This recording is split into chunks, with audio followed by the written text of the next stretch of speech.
Welcome to press news. నర్సంపేటలోని ST హాస్టల్లో మహాత్మా జ్యోతిరావు పులే జయంతి ఘనంగా నిర్వహించడం జరిగింది.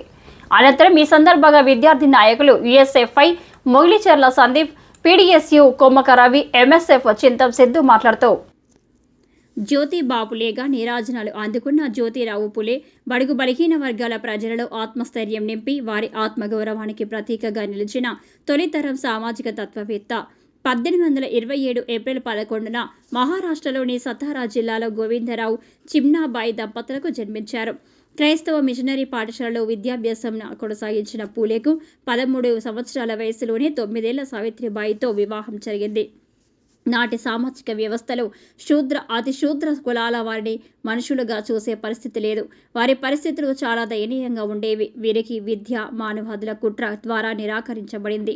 దానితో తమను కమ్ముకున్న అజ్ఞానం కారణంగా తాము బానిసలమని, మనుషులం అయినప్పటికీ జంతువుల కంటే హీనంగా చూస్తున్నబడుతున్నామన్న విషయం కూడా తెలియని దుస్థితి.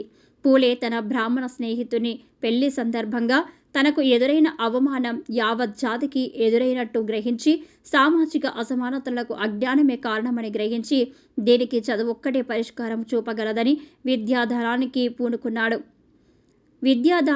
పూనుకొని అగ్రకుల అహంభావాలపై పోరాటానికి జీవితమంతా దారబోశాడు.